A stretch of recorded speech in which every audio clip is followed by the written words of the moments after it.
నమస్కారమండి. తల్లిదండ్రులందరికీ ఇది చాలా ముఖ్యమైన విషయం.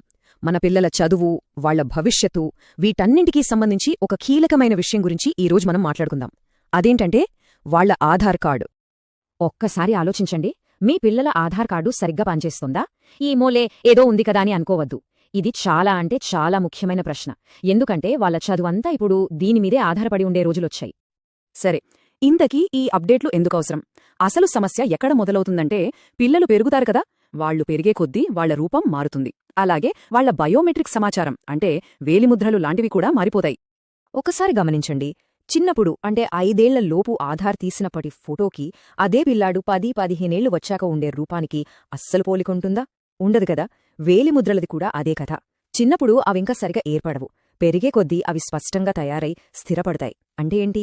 పాత ఆధార్లోని సమాచారం వాళ్లు పెరిగాక ఉన్న గుర్తింపుతో మ్యాచ్ అవ్వదన్నమాట. ఇక్కడ మనం గుర్తుంచుకోవాల్సిన ఒకే ఒక్క పాయింట్ ఏంటంటే, చిన్నప్పుడు తీసిన ఆధార్ కార్డు పిల్లలు పెద్దయ్యాక పనిచేయదు. వెరిఫికేషన్ అప్పుడు ఖచ్చితంగా ఫెయిల్ అవుతోంది. అప్పుడు మొదలవుతాయి అసలు సమస్యలన్నీ. మరి దీనికి పరిష్కారం లేదా? ప్రతి సమస్యకు ఒక పరిష్కారం ఉంటుంది కదా. దీని కూడా ఉంది. ప్రభుత్వం దీనికోసం ఒక చాలా సులువైన, అధికారికమైన మార్గాన్ని మనకిచ్చింది. అదేంటో ఇప్పుడు చూద్దాం. దీన్నే MBU అంటారండి. అంటే మ్యాండేటరీ బయోమెట్రిక్ అప్డేట్. పేరు చూసి కంగారుపడద్దు, చాలా సింపుల్. పిల్లల లేటెస్ట్ ఫోటో ఇప్పుడు స్పష్టంగా ఉండేవాళ్ల వేలి ముద్రలు, ఇంకా వాళ్ల కళ్లను స్కాన్ చేసి ఆధార్ సిస్టంలో అప్డేట్ చేస్తారు, అంతే. ఇంకో విషయం, ఇది మనమేదో ప్రైవేట్గా చేయించుకునేది కాదు. ఇది ప్రభుత్వం తప్పనిసరిగా చెయ్యాలి అని చెప్పిన ప్రక్రియ.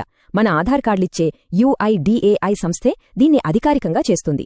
సో మన పిల్లల సమాచారం 100% భద్రంగా, సురక్షితంగా ఉంటుంది. దీని గురించి అస్సలు ఆందోళన పడాల్సిన పనేలేదు. సరే, అంతా బావుంది. ఇప్పుడు అసలు విషయానికి వద్దాం. ఈ అప్డేట్ ఎప్పుడు చేయించాలి? ఈ విషయం తెలుసుకోవడమే అన్నింటికన్నా ముఖ్యం. చూడండి, ప్రభుత్వం మనకు ఎక్కువ కన్ఫ్యూజన్ లేకుండా జీవితంలో 2 సార్లు దీన్ని తప్పనిసరిగా చేయించండి అని చెబుతోంది. గుర్తుపెట్టుకోవడం కూడా చాలా తేలిక.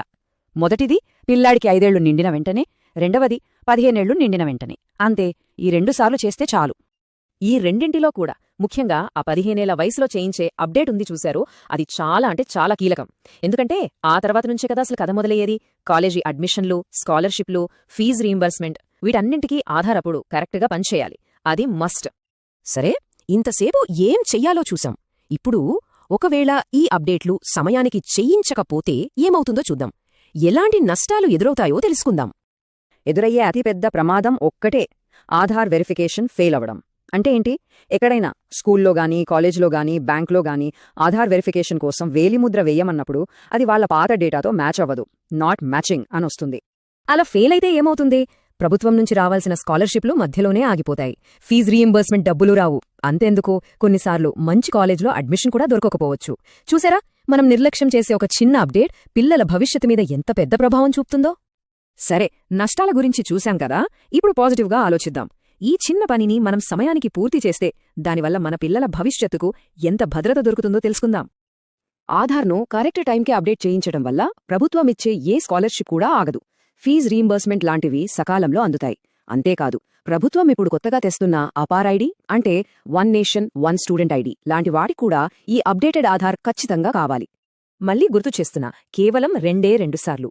ఒకటి 5 ఏళ్లప్పుడు, ఇంకొకటి 15 ఏళ్లప్పుడు.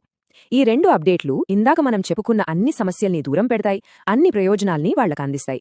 జస్ట్ 2 టైమ్స్ అంతే. కాబట్టి దీని కేవలం ఒక ప్రభుత్వ నియమంలా చూడద్దు. ఇది మన పిల్లల భవిష్యత్తుకు మనమిచ్చే ఒక భద్రత. వాళ్ల చదువుకు, ఎదుగుదలకు ఎలాంటి ఆటంకాలు రాకుండా మనం తీసుకునే ఒక బాధ్యత ఇది. ఒక్కసారి ఆలోచించండి, ఈ విషయం తెలియక ఇంకా ఎంతమంది ఇబ్బంది పడుతున్నారో. ఈ ముఖ్యమైన సమాచారాన్ని మన చుట్టూ ఉన్న ప్రతి తల్లిదండ్రికి చేరేలా, మన ఊరిలో, మన సమాజంలో ఉన్న ప్రతి బిడ్డ భవిష్యత్తు సురక్షితంగా ఉండేలా మనమందరం కలిసి ఏం చేయగలం? దీని గురించి తప్పకుండా ఆలోచించాలి.